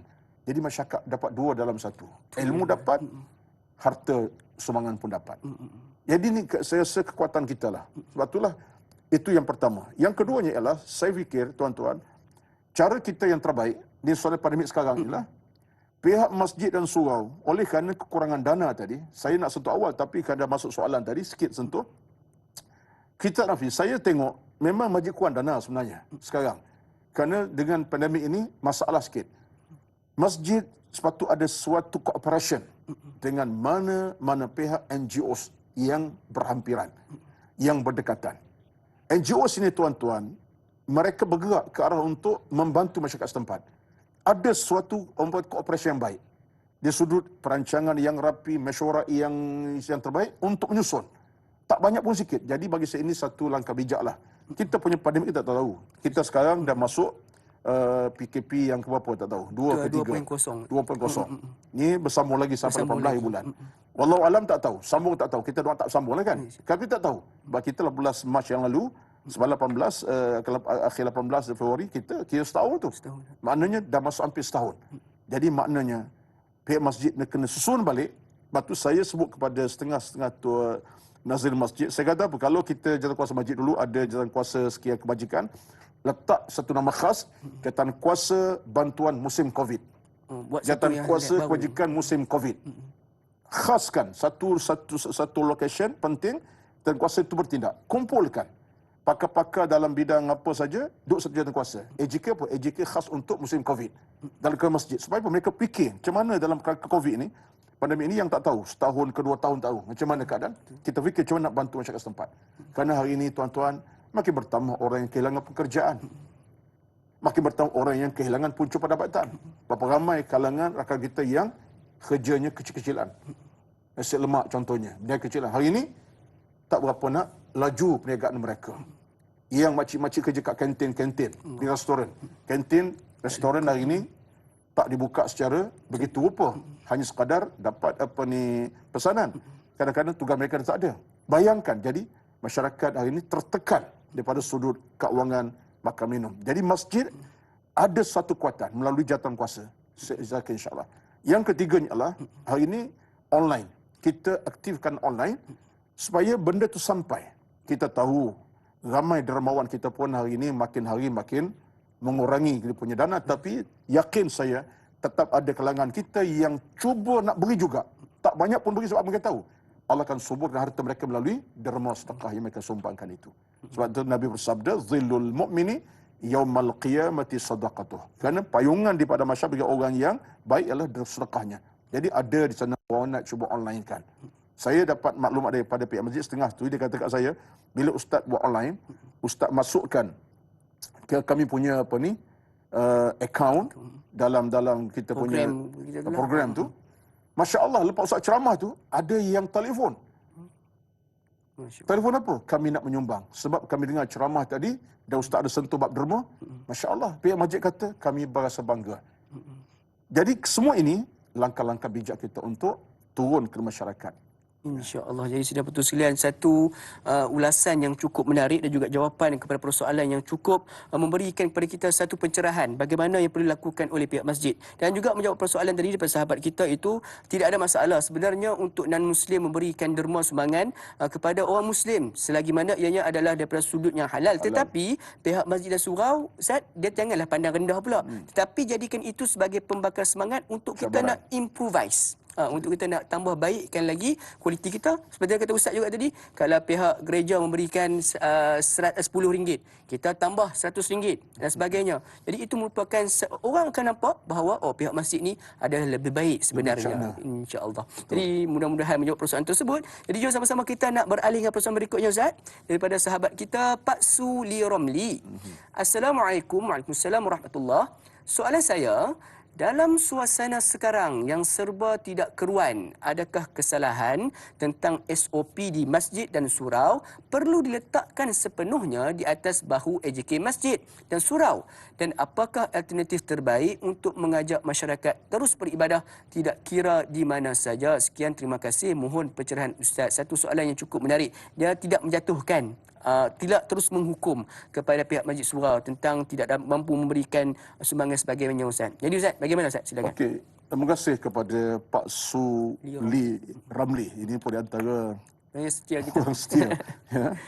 Saya punya online pun beliau masuk sentiasa. Baik, tuan-tuan puan-puan, saya setuju dengan pandangan Pak Sulam tadi. Masalah SOP ini, apapun situasi keadaannya, ia adalah amanah kita bersama. Untuk kita dipandu oleh SOP yang betul, itu amanah bersama. Sebab tu ada jemaah-jemaah, saya ada pengalaman secara peribadi. Ada Tuan Razif Haji jumpa saya, dia kata, Ustaz, kadang-kadang ada jemaah kita ni maki balik kepada kita ni. Kenapa, Ji? Dia kata, kenapa perlu kepada pakai face mask ni? Kalau kita di masjid, Allah akan ada bersama kita, tempat berdoa. Sempit dada pengusi kita. Pengusi hanya cuba untuk beri peringatan jemaah, belum masuk masjid, cek suhu, tulis nama, sanitaskan tangan, pakai face mask walaupun dalam solat. Sebab dalam hukum bersolat, pakai face mask tak ada masalah. Tak batas sembahyang kita. Tapi bila jemaah menghukum, sampai dia kata, apa pakai face mask? Apa perlu kita di masjid kan, kau selamat? Jadi kadang-kadang masyarakat kita tak nak bantu pihak masjid. Kalau masyarakat lebih ceria dalam hal ini, bantu tolonglah. SOP ini untuk kita bersama. Jadi kewajipannya bukan atas bahu AJK saja. Tapi kewajipan bersama, demi keselamatan bersama. Sebab kita tak tahu, yang datang itu apakah orang yang betul sihat. Apakah AJK itu betul sihat. Jadi kalau kita sama-sama jaga kesihatan bersama, insya-Allah Allah jaga kita, insya-Allah. Kita jaga kita sendiri. Baik. Itu yang kedua. Yang pertama. Yang kedua ialah daripada sudut bagaimana kita nak cara alternatif beribadat. Oleh kerana situasi kita hari ini, nak datang ke masjid dalam situasi kalau di belah-belah Lembah Kelang, di Selangor, di Kelantan, di belah Terengganu, belah sana, angkanya agak tinggi sikit. Macam di Pahang sekarang ni, keramaiannya lebih banyak daripada besar. Di Negeri Sembilan, Melaka dan juga di Pahang. Di Perak juga. Ini satu tindakan bijaklah, ya, daripada sudut pemerintahnya. Tapi ada munasabahnya. Sebab kalau di Selangor, saya difahamkan oleh pihak berkuasa JAIS, kita di Selangor ni lokasinya lokasi yang paling mengancam. Kerana orangnya ramai. Situasinya paling mengancam. Sebab tulis surat sampai ini, masjid tak boleh nak ramai lagi. Hanya orang saja. Yang penting ialah, alternatif macam mana? Kalaupun tak boleh diadakan program banyak, macam mana? Tetapi pihak masjid beri sokongan. Sokongan padu. Contohnya, tak boleh buat online setiap malam. Masjid cuba cari jalan untuk online-kan sekali seminggu contohnya. War-war kepada masyarakat. Melalui WhatsApp tadi lah, sebab tu WhatsApp penting. Kita ada online malam besok bersama dengan Al-Fadhil Ustaz Da'i Luqman contohnya. Ya, contohnya. Dengan tak sekian. Beri satu penjelasan awal supaya masyarakat sedia. Yang dah ada di sana di rumah mereka masing-masing iPad contohnya, ada phone, ada gadget macam-macam. Kita beri maklumat awal. Sebab ini program masjid kita. Mudah-mudahan sampai dakwah tak boleh tiap malam pun sekali seminggu contohnya. Sekarang ini saya minta maaflah, saya nak komen sikit.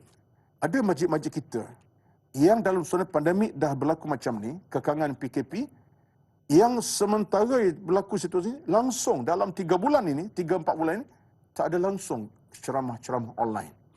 Saya kira ini satu, nak kata kesilapan tidak, tapi satu kekurangan. Idea pihak masjid, ia patut pihak pengusaha masjid ambil kesempatan untuk merancang.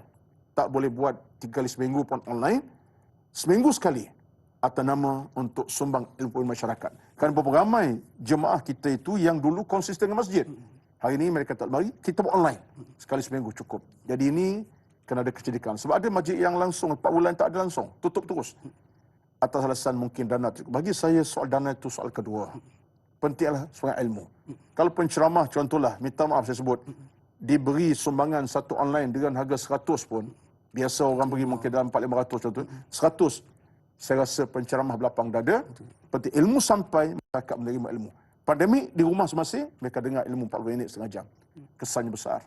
Menyebabkan masyarakat akan faham agama. Bila selesai pandemik, mereka jadi ahli masjid yang kental insyaAllah. Mereka sokong, bagus kita punya pengurusi masjid, Nazir. Walaupun pandemik, ada ceramah juga online. Mereka akan beri sokongan insyaAllah. Jadi ini saya rasa kena perbetulkanlah. InsyaAllah. Sama-sama kita ambil cakna tentang perkara ini. Jangan kita hanya mengharapkan pihak masjid. Jadi kita sebagai masyarakat juga perlu menyumbangkan idea-idea kepada pihak masjid dan juga surau apa yang perlu dilaksanakan insyaAllah. Jadi Ustaz, sebenarnya kita ingin melabuhkan tirai terlebih dahulu di TV3. Jadi jangan lupa untuk saksikan 30 minit ekstra eksklusif di sambungannya di TV9 dekat di hati. InsyaAllah sebentar saja lagi. Janganlah Ustaz biar tahu, jangan keliru, kembali sebentar sahaja lagi insyaAllah.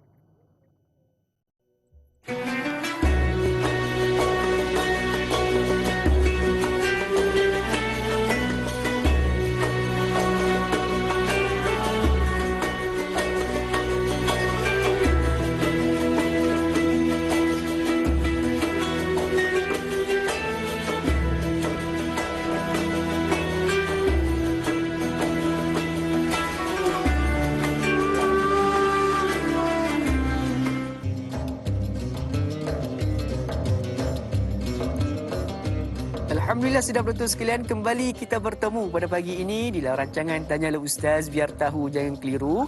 Masih lagi membincangkan topik berkaitan dengan di mana AJK Masjid dan Surau pada pagi ini. Alhamdulillah sepanjang tempoh 1 jam 30 minit awal tadi yang kita bersiaran menerusi TV3 dan TV9, kita sudah pun mendapat banyak ilmu dan juga pesanan-pesanan daripada yang berbahagia Ustaz Roslan Muhammad kita berkaitan dengan apakah di antara perkara-perkara yang perlu kita lakukan untuk menambah baik struktur organisasi AJK Masjid dan Surau. Dan kepada sidang penonton sekalian, sekiranya ada sebarang persoalan yang ingin diajukan kepada kami, boleh untuk hubungi kami seterus di talian yang tertera di kaca televisyen. Dan kepada sidang penonton yang seramai 1,100 orang yang pada saat ini sedang menyaksikan melalui live Facebook kita, jangan lupa untuk laksanakan tanggungjawab mudah kita untuk menekan butang kongsi. Ayuh sama-sama kita sebar luaskan ilmu yang kita dapat pada pagi ini menerusi dengan langkah yang cukup mudah, hanya sekadar menekan butang kongsi. InsyaAllah dengan satu tekan ataupun satu klik saja, kita sebenarnya sedang menjana saham pahala untuk kebaikan kita bersama untuk bertemu dengan Allah Subhanahu Wa Taala kelak insya-Allah. Jadi kepada sidang penonton sekalian, pada ustaz, kita nak raikan soalan berikutnya pada sahabat kita dari Facebook daripada saudara Abdul Karim Sufian. Assalamualaikum warahmatullahi wabarakatuh. Waalaikumsalam warahmatullahi. Bagaimana untuk menjadikan masjid dan surau sebagai satu institusi yang mesra komuniti agar ia tidak hanya dilihat berfungsi sebagai tempat untuk ibadah solat dan adakan program tazkirah sahaja, tapi mampu menyantuni masyarakat yang terkesan dengan masalah ekonomi dan sosial lantaran pandemik #COVID-19 ini. Ustaz, silakan Ustaz. Okey, terima kasih. Soalan menarik daripada Abdul Karim. Macam mana jadikan komuniti masyarakat dan masjid nampak sebagai lebih berfungsi? Baik. Saya kira, tapi kalau kita nak kait dengan pandemik sekarang ni, tadilah mungkin nak beri bantuan secara fizikal, masjid-masjid terkesan kerana masalah kemasukan duit yang tak banyak, ya, terkesan. 16,000 surau, 18,000 surau negara, saya ingat terkesan. Termasuk 6,000 masjid satu negara terkesan. Kecuali masjid-masjid yang masjid daerah, masjid diraja, masjid besar ini kemungkinan sikit tak terkesan lah. Terkesan juga tapi kurang. Tapi masjid-masjid yang pedalaman, susulan kecil terkesan. Namun begitu, kalau kita komiti yang lebih wibawa dalam kerangka nampak ada masuk komiti, saya nak balik kepada persoalan tadi. Kita nak bagi bantuan keuangan, mungkin masjid tak mampu. Nak hulurkan seorang-seorang keluarga sampai 500 tak mampu. Nak hulurkan satu keluarga sampai 1,000 lagi tak mampu contoh. Tapi sekadar hulurkan barang makan sekali-sekali boleh. Tapi bagi saya, ada benda kita boleh nampak lebih besar komuniti. Kalau di awal sebut tadi, masjid merupakan medan kebajikan. Medan kaunseling. Hari ini tuan-tuan, dalam pandemik ini, berapa ramai kalangan anak karya kita yang kesempitan. Ada yang depression. Orang kata apa dalam bahasa ni, bahasa tekanan perasaan macam-macam, menakutkan. Makanan tak ada. Anak 6 orang, anak 5 orang kecil-kecil lagi. Berkongsi beras kilo untuk beberapa hari. Maknanya ada tekanan perasaan. Apa kata kalau pihak masjid ambil kesempatan untuk jadikan sebagai medan kaunseling contohnya. Jemput kaunselor-kaunselor berdaftar kita ke masjid mungkin dalam seminggu sekali. Saya pun sekarang ni. Buat majlis kaunseling secara umum ataupun secara kelompok contoh, secara peribadi. Penting masjid menyusun. Jadi soalnya sekarang ialah apakah masjid ambil kesempatan itu? Sebab bagi saya kaunseling ini penting sangat. Kita nak angkat balik dia punya perasaan, rasa hibah, sedih, rasa tertekan di kalangan keluarga. Apalagi ketua keluarga pula. Ada anak ramai tadi. Jadi bagi saya, kalau dapat hidupkan medan kaunseling secara begitu rupa sekarang, tempoh pandemik ini, kita seolah beri ilmu baru kepada mereka. Kita bercakap, ialah kaunselor pandailah kan untuk mengatur cara bercakap. Apalagi kaunselor yang berdaftar dalam bidang Islam pula, dia tahu untuk menarik perhatian dengan hujah dari Quran. Ini saya rasa penting sangat. Termasuklah juga kalau masjid tadi bukan saja medan ilmu, medan ibadat, tapi medan kaunseling, masuklah medan juga medan komunikasi. Ya. Contohnya daripada pengurusan masjid sendiri. Apa kata kalau nazir masjid sendiri bertindak sebagai sebagai motivator kepada anak qaryahnya. Ya, dalam suasana dia boleh jadi motivator. Kalau dia bentuk saya dipahamkan oleh satu rakan saya, seorang rakan saya, dia ini nazir tu masjid. Dia buat apa? Dia buat Google Meet. Google Meet, dia kata saya kumpul jemaah masjid saya, sekarang saya, Google Meet dia boleh sampai beratus orang kan. Saya buat program komunikasi secara berkala. Seminggu sekali saya akan buat Google Meet, saya masukkan, saya bercakap dalam 40 minit, saya beri motivasi. Siapa ni? Bukan ustaz, bukan orang lain. Nazir sendiri. Menyebabkan masyarakat dapat mendengar sesuatu daripada nazir masjid, harapannya, penegasannya, menyebabkan masyarakat akan rasa dihargai. Tak diberikan wang sekalipun, tapi perasaan tu terasa. Oh, menazir kita ada sumbangan ilmu sikit sebanyak, berikan kami harapan dan meyakinkan kami bahawa pandemik ini satu ujian bersama. Jadi banyak benda. Ada kawan saya dia kata apa? Saya buat Google Meet. Maknanya, ini satu langkah bijak kita untuk jadikan mesra community. Jadi saya rasa balik kepada percaya sebab saya lebih setuju kalau saya sebut di awal tadi, hari ini Jawatan Kuasa Masjid cuba bentuk satu jawatan khas namanya Jawatan Kuasa Pandemik COVID-19 di peringkat masjid. Pegaklah sebab kita tak tahu bila penghujung kepada isu pandemik ini. Minggu depan ke, sebulan ke, kita tak tahu. Kita harap tidaklah lama, tapi kemungkinan ia berlarutan lagi. Ini yang menakutkan kita. Betul, Ustaz. Baik. InsyaAllah. Jadi mudah-mudahan menjawab persoalan tersebut. Jadi masjid bukan hanya sebagai medan ilmu, bahkan masjid juga perlu menjadi medan kaunseling dan juga medan komunikasi. Dan insyaAllah, Ustaz juga cadangan Ustaz tu sebenarnya insyaAllah mungkin ada kebanyakan ataupun daripada sahabat-sahabat penonton kita ini pada kalangan nazir masjid. Ya, saya yakin di kalangan AJK Masjid. Sebab tajuk ini sudah dipromokan. Jadi ada yang telefon saya sebenarnya, bukan telefon lah, mesej WhatsApp. Dia kata, Ustaz, cantik tajuk tu. Tapi jangan tekan kami sudahlah. Gurau lah. InsyaAllah. Jadi mungkin lepas ni pihak nazir masjid pun akan mengambil saranan Ustaz untuk mengadakan Google Meet dan sebagainya agar masyarakat umum di luar sana memandang tinggi pihak AJK ataupun organisasi masjid setempat tersebut, insyaAllah. Jadi Ustaz, kita beralih ke persoalan berikutnya daripada saudara Al-Ali Ali. Assalamualaikum. Waalaikumsalam warahmatullahi. AJK masjid dipilih untuk mentadbir dan mengimarahkan masjid. Kebanyakannya AJK hanya mentadbir dan utamakan untuk mencantikkan masjid. Mereka menganggap mereka sebagai petugas dan sekiranya anak khairiyah memerlukan bantuan perlu jumpa mereka. AJK turun padang hanya dalam program-program yang dianjurkan oleh pihak berkuasa. Teguran-teguran dipandang sepi. Bagaimanakah caranya untuk menyedarkan AJK bahawa tugas mereka bukan hanya di masjid sahaja, tetapi perlu turun ke padang menemui anak-anak khairiyah dan qaryah dan mencari mereka yang perlukan bantuan. Satu soalan dan juga cadangan yang cukup baik. Silakan. Terima kasih kepada Ali. Saya nampak ada dua benda penting di situ. Satu benda yang bersifat cadangan, yang kedua bentuk komen. Komen ikhlas beliau lah. Cadangan dan komen. Dia begini. Allahu Akbar. Saya rasa macam seperti awal tadi lah. Masjid ini satu bayangan kabinet. Sebuah kabinet yang memerintah satu kampung, satu daerah. Itulah masjid. Kalau masjid daerah, mana kabinet daerah lah. Masjid kampung, kabinet kampung. Daripada Nazir, daripada pengusi, dialah Perdana Menteri. SU mungkin sebagai TPM-nya. Jabatan Kuasa Bendahari sebagai Menteri Keuangan. Bahagian dakwah sebagai Menteri Agama contohnya. Jadi kalau kabinet tadi ada perancangan yang rapi, masing-masing di atas asas kerja masing-masing. Gabungannya ada, saya tak fikir, tak timbul tadi. Tak timbullah semangat-semangat yang tak betul. Contohnya kata Ali tadi, kalau pihak berkuasa turun, baru nampak muka. Kalau yang pihak kuasa tak turun, raibul ghuyub. Ya, tak nampak muka. Bahkan masyarakat tak tahu siapa SU, siapa bendahari. Satu fikir macam tu. Sebab itulah bagi saya, gabungan tenaga penting sangat. Ada pihak masjid.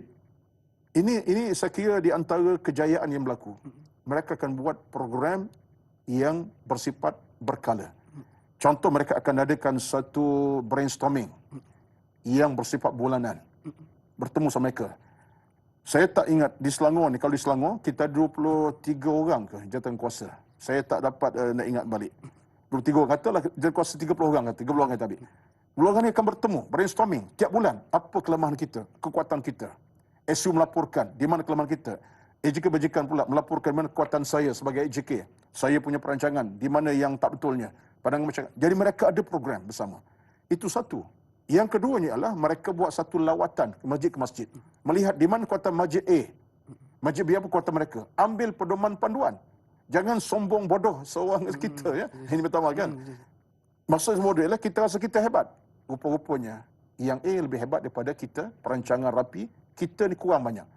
Atau kita mungkin lebih, orang kurang. Jadi kita berganding bahu untuk melihat di mana kelemahan kekuatan kita. Dengan ziarah masjid itu, ziarah masjid ni, ziarah ke surau itu, supaya kita dapat mengambil ilmu secara itu rapi, secara cooperation. Itu penting. Jadi bagi saya, hal ini balik pada hal tadi, cadangan itu cantik. Bagi saya balik kepada soal pengurusan itu sendirilah. InsyaAllah. Jadi pihak masjid bukan hanya sekadar menguruskan pentadbiran masjid, bahkan perlu turun padang untuk membantu dan juga melihat apakah yang berlaku di sekitar kawasan mereka. Ingat, mereka ada sebagaimana kabinet yang perlukan turun padang untuk membantu dan juga memberikan pencerahan kepada masyarakat umum tentang jawatan ataupun tugas mereka. InsyaAllah. Jadi Ustaz, banyak lagi persoalan yang kita nak jawab ni. Tapi sebelum tu kita nak berhenti berehat sebentar. Jangan ke mana-mana, teruskan bersama kami rancangan Tanyalah Ustaz, biar tahu, jangan keliru.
Alhamdulillah, sedang menonton sekalian, kembali bertemu dalam rancangan Tanyalah Ustaz, biar tahu, jangan keliru. Pada pagi ini membincangkan topik berkaitan dengan di manakah AJK masjid dan surau. Dan insya-Allah kita sebenarnya pada pagi ini tidak sama sekali ingin mencari sebarang kesilapan mana-mana pihak, tetapi kita lebih kepada ingin memberikan penerangan dan juga apa yang kita boleh buat ataupun lakukan sebagai penambahbaikan untuk kita bersama. Insya-Allah, sedar tak sedar kita sudah pun berada di segmen terakhir untuk episod hari ini, dan insya-Allah kita nak raikan satu soalan ni Ustaz. Sebab ada sahabat saya ni, Uncle Sam ni, dia bertanya kepada saya berkaitan dengan, tadi kan kita ada bincangkan berkaitan dengan pihak gereja yang menyumbangkan ataupun menyalurkan bantuan kepada orang Muslim. Tapi ada satu isu lain. Orang atau pihak Qaryah Masjid ataupun pihak AJK Masjid membantu golongan yang non-Muslim sehingga mana menimbulkan perspektif negatif daripada masyarakat Muslim ataupun jemaah Islam yang berada di kawasan setempat tersebut. Pandangan Ustaz? Okey, baik. Ini kita bercakap dalam kes pandemik sekarang lah. Pandemik sekarang. Kesempitan hidup ini semua orang rasa. Non-Muslim pun rasa, orang Islam rasa. Kau sekampung ada orang kesempitan hidup. Rezeki tak cukup untuk dimakan. Jadi dalam hal ini, saya setuju dengan Da'i Luqman tadi, ada pihak masjid yang hulur bantuan dengan gula, beras, dengan duitnya sekali kepada golongan non-Muslim. Dia mungkin orang Hindu, tak kira, tapi orang Muslim. Bukan sikit, mungkin dalam 4-5 keluarga. Jadi mungkin ada orang Islam kata apa? Apa ni? Kenapa duit masjid pergi kepada non-Muslim? Tuan-tuan, puan-puan demi Allah, saya sebut tuan-tuan, bahawa dalam erti nilai kemanusiaan, tak ada salahnya pihak masjid turun ke level untuk bantu rakan-rakan di sekampung itu ada yang non-Muslim. Mereka perlu pada makanan, perlu minuman, pakaian lengkap, rezeki. Jadi ini satu tindakan bijak sebenarnya. Apa hujah kata tak boleh? Yang keduanya ialah dengan bantuan demikian rupa. Tapi janganlah pula beri bantuan non-Muslim, orang Islam tak bagi. Tapi saya yakin bagi orang Islam. Tapi sebab tu bagi saya, ini bijak tindakan ini. Apa kata kalau golongan Muslim itu pula bila kita raih ke mereka, mereka berfikir, ini Islam agama yang harmoni lah. Tak menekan kami non-Muslim, tapi tengok Tuan Aziz turun bawa makanan, bakul itu kadang-kadang sampai 200 contohnya, dengan beras gula, dengan duit lagi.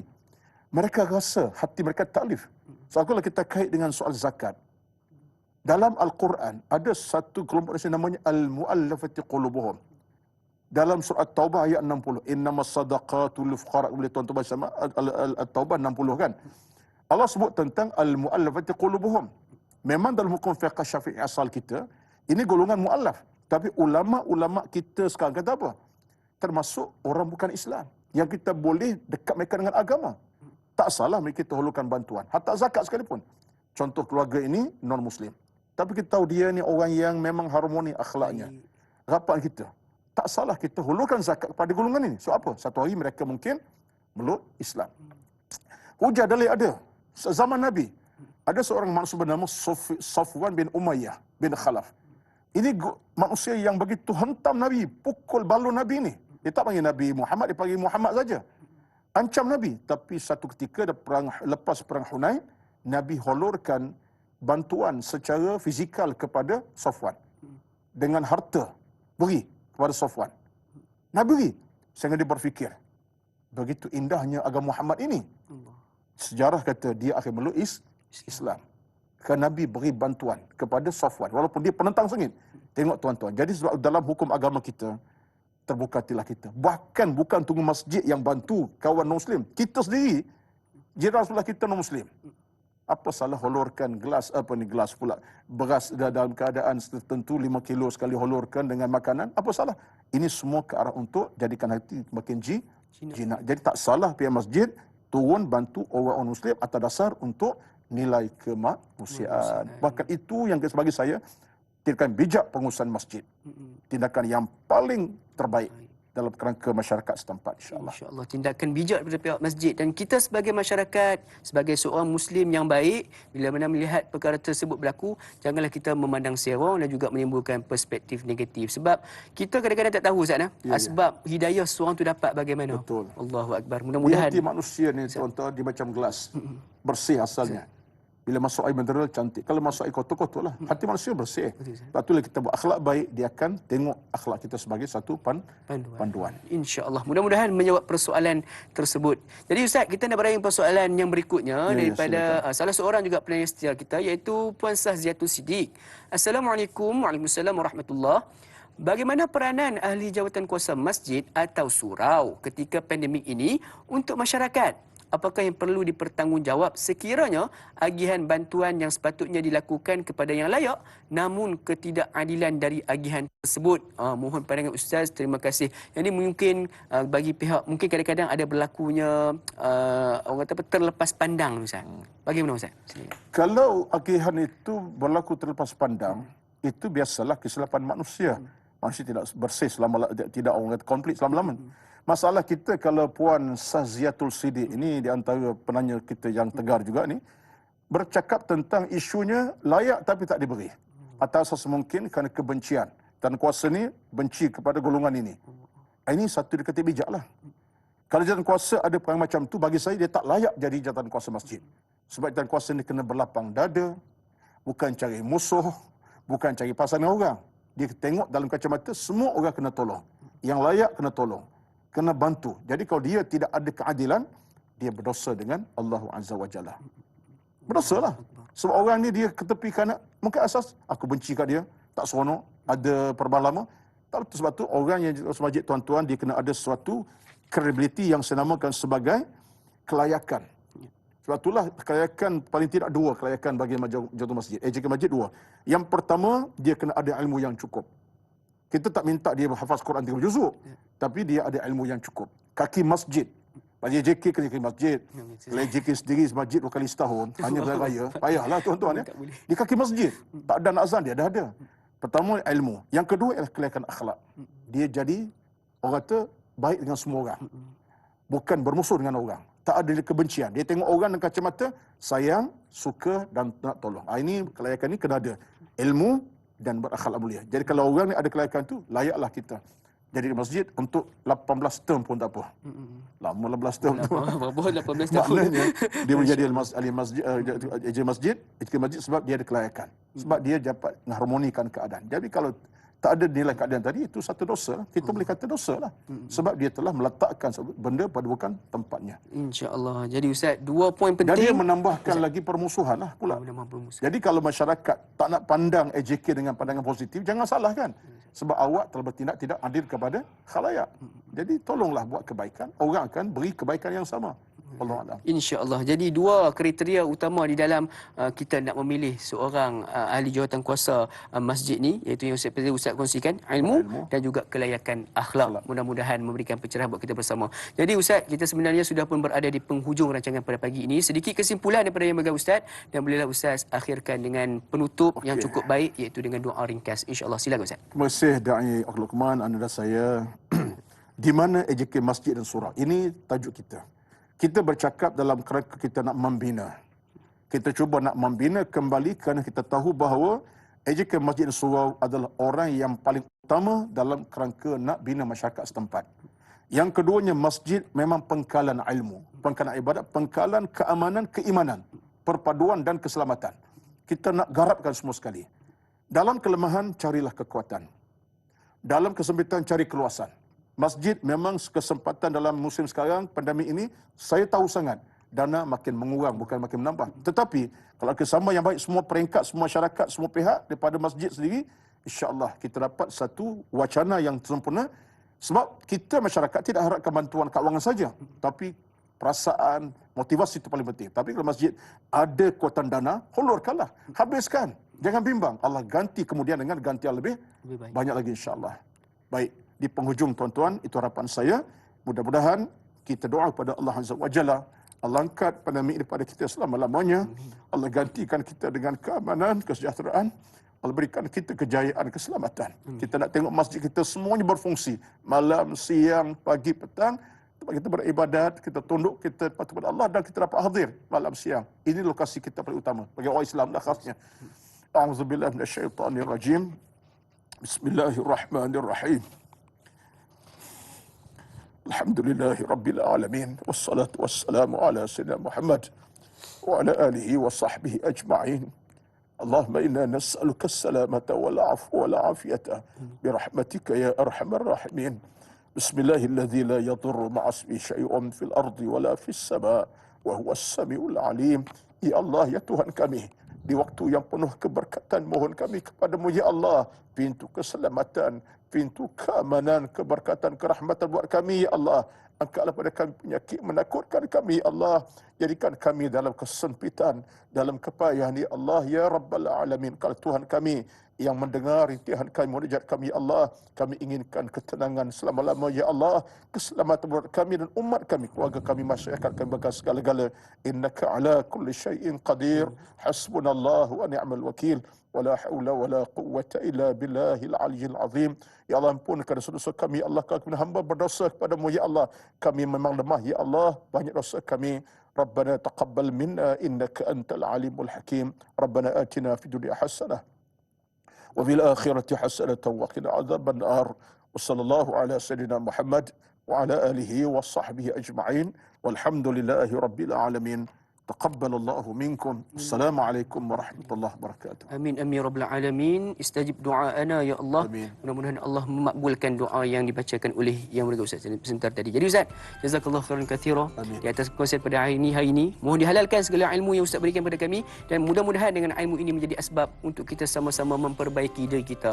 Bukan hanya sekadar AJK Masjid, bahkan kita sebagai masyarakat, ayuh sama-sama kita membantu masjid dan surau kita agar terus memberikan yang terbaik buat kita bersama, insya-Allah. Jadi pada sidang betul sekalian, jangan lupa untuk saksikan rancangan Tanya Jawab Ustaz pada esok hari bersama dengan moderator kita Da'i Hilman dan juga ahli panel kita Profesor Madya Dr. Ustaz Muhammad Suki Osman kita dengan topik berkaitan dengan maslahat besar. Ini juga berkaitan dengan situasi semasa, iaitu pandemik COVID-19. Insya-Allah. Di sidang betul sekalian, saya dan Luqman mohon maaf sekiranya ada terkasar bahasa, tersilap tutur bicara di mana-mana. Mudah-mudahan kita bertemu lagi di lain episod rancangan Tanya Jawab Ustaz, biar tahu jangan keliru. Assalamualaikum warahmatullahi wabarakatuh.